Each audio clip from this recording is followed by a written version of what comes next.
પિતાએ સુવિધાના અભાવે ગુમાવેલ શિક્ષણથી વ્યથિત સોજિત્રાના ધારાસભ્યની નવતર પહેલ.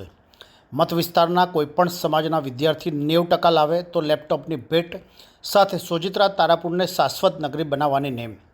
ધારાસભ્યને મળવા વેતનનો સામાજિક ઉત્થાનનો અભિગમ આજે કદાચ નેતાઓ માટે સ્વવિકાસ કરતા હોવાની મનોગ્રંથિ ઊભી થવા પામી રહી છે.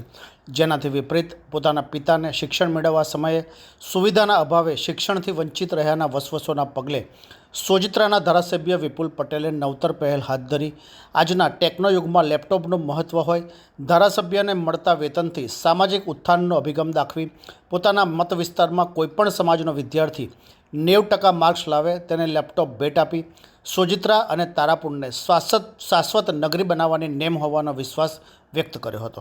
મારે વિધાનસભાની અંદર જે દીકરો દીકરી કોઈપણ સમાજનો 90% જે લાયા છે એને હું મારા પરિવાર તરફથી લેપટોપની ભેટ આપું છું.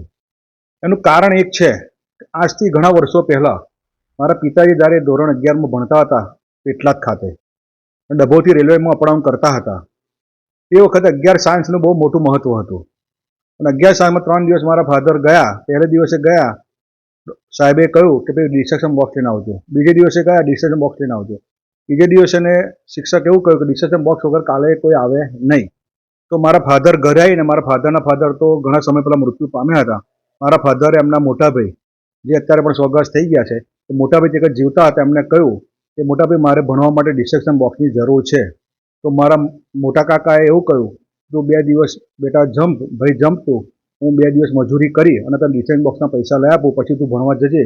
અને મારા ફાધરે ભણવાનું છોડી ડભોની દૂર મંડળની અંદર પટાવર તરીકે જોબ શરૂ કરેલી.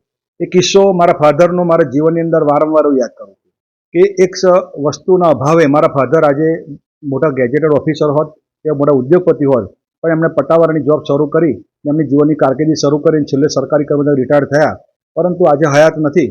પરંતુ એમની યાદમાં મારા પરિવારે પણ નક્કી કર્યું જરૂરિયાતમંદને કંઈક કરવું, તો 90% ઉપરના વિદ્યાર્થીઓને અમે લેપટોપ આપીએ છીએ. મારા ચૂંટાયા પછી આજે 31 મહિના થયા, એક પણ પગાર હું મારા ઘરે લઈ ગયો નથી. દરેક પગાર આવે અને શિક્ષણના આરોગ્યમાં દરેક ગામની અંદર આપું છું. મારા 84 ગામ છે.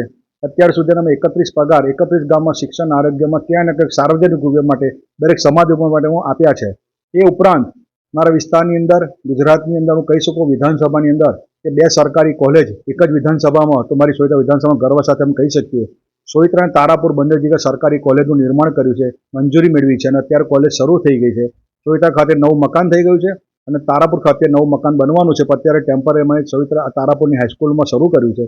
ત્યાં કોઈપણ દીકરી સોજિત્રા અને તારાપુરની અંદર કોલેજની અંદર કોઈપણ દીકરી કોઈપણ સમાજની FY, SY અને TY કરશે તે દીકરીની ફી અમે ભરવાની તૈયારી બતાવી છે.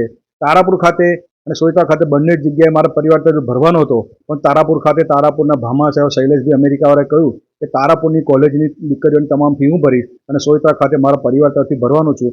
એટલે અમે 25 તારીખે તારાપુરની અંદર પ્રવેશોત્સવ રાખ્યો છે. તેમાં તારાપુરની કોલેજનો ચેક અમે પ્રિન્સિપાલને અર્પણ કરવાના છીએ અને આવતા અઠવાડિયે સોજિત્રા ખાતે પ્રોગ્રામ કરી અને સોજિત્રાની કોલેજનો ચેક હું મારા પરિવાર તરફથી સોજિત્રા પ્રિન્સિપાલને આપી અને તમામ દીકરીઓની ફી અમે ભરવાના છીએ. એનું કારણ એ છે કે મારા વિસ્તારની અંદર આણંદ જિલ્લાની અંદર સૌથી આર્થિક પછાત, શૈક્ષણિક પછાત એ મારો વિસ્તાર છે અને બધા જ સમાજ આર્થિક અને શૈક્ષણિક પછાત હતા. મારા ચૂંટાયા પછી મેં શું કર્યું, મારે શું કરવું જોઈએ એ ચિંતા કરીને મેં વિસ્તારની અંદર શિક્ષણ આરોગ્યમાં વધારે ધ્યાન આપ્યું છે. તો આરોગ્ય માટે એક નવી હોસ્પિટલ હાઈવે ઉપર ઇમરજન્સી સેન્ટર સાથે સરકારમાંથી મંજૂર કરાઈ છે તારાપુર ખાતે અને આવનારા સમયમાં સોજિત્રા ખાતે પણ હોસ્પિટલની મંજૂરી માટે તૈયારી છે. એની પણ પ્રવૃત્તિ મારી ચાલુ જ છે. તો શિક્ષણ આરોગ્ય એના માટે લોકોને આણંદ દોડવું પડતું હતું, ખંભાત જવું પડતું હતું.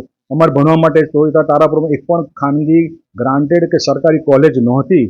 મારા ચૂંટાયા પછી મેં બંને જગ્યાએ કોલેજ લાવી અને મારા શિક્ષણનો વિકાસ કરવો છે. અને આવનારા સમયમાં દીકરો દીકરીનું આહવાન કરું છું કે તમે ગ્રેજ્યુએટ થયા કે લગ્નનો વિચાર ના કરશો. કે મારા વિસ્તારના દરેક મતદાર ભાઈઓ બહેનોને વારંવાર કહું છું કે ગ્રેજ્યુએટ દીકરા દીકરીને પરણાવશો નહીં. એટલે મારા વિસ્તારને શિક્ષણ બનાવવા ઇન્ફ્રાસ્ટ્રક્ચરથી ડેવલપ કરી, સાથે સાથે શિક્ષણથી ડેવલપ કરી અને સંસ્કારની સાથે શિક્ષણ એવો મારો વિસ્તાર બની જાય એની હું સૌ ચિંતા કરું છું. ये है हलचल टीवी नेटवर्क और आप देख रहे हैं हलचल टीवी न्यूज। हर हलचल पर नजर, हर हलचल की खबर।